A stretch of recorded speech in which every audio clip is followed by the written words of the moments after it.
سورہ مائدہ میں فرمایا گیا ہے شیطان کا ہتھ کنڈا سب سے بڑا کیا ہے؟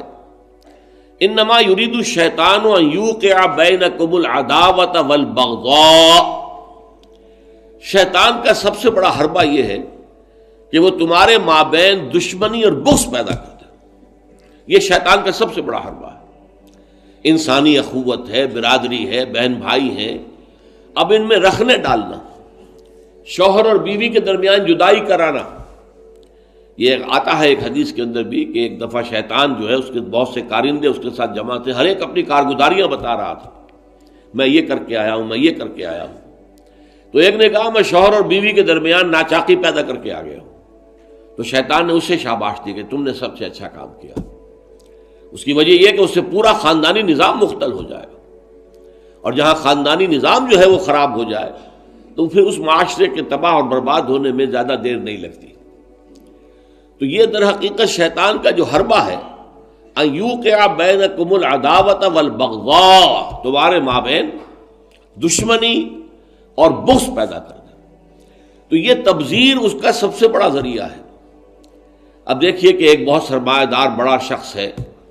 اور اس کی بیٹی کی شادی ہو رہی ہے، تو جو کچھ ہو رہا ہے اس کو دیکھنے والے ہو سکتا ہے اس کا کوئی باورچی ہو غریب، کوئی شوفر ہو، ڈرائیور ہو اس کی کار کا، کوئی چوکیدار ہو اس کی کوٹھی کا، کوئی مالی ہو اس کی کوٹھی کا، اور ان لوگوں میں سے کسی کے ہاں ہو سکتا ہے کہ بیٹی جو ہے بوڑھی ہو رہی ہو اور اس کے ہاتھ پیلے نہیں ہو سکتے، جو معاشرے میں کم سے کم جو تقاضے پیدا کر دیے گئے ہیں شادی کے لیے وہ بھی پورے کرنے کے لیے اس کے پاس پیسہ نہیں ہے۔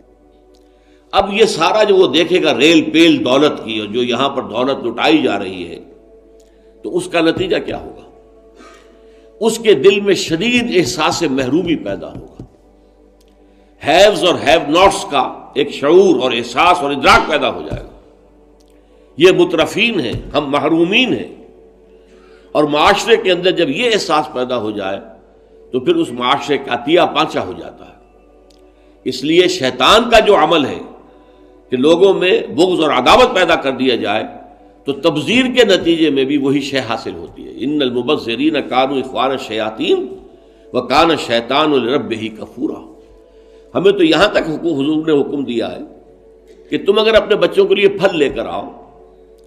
تو یا تو پڑوس کے بھی بچوں کے لیے وہ پھل بھیجو ان کے گھر کے اندر، اور یہاں اگر تمہارے پاس اتنی ہی صرف مقدرت تھی کہ اپنے بچوں کے لیے کچھ لے آئے ہو، اس سے زیادہ کا امکان ہی نہیں تھا، تو یہ ضرور اہتمام کرو کہ ان کے چھلکے یا ان کی گٹھلیاں، آم آئے ہیں گھر میں تو آم کے چھلکے اور گٹھلیاں تو اپنے دروازے کے باہر نہ ڈالنا۔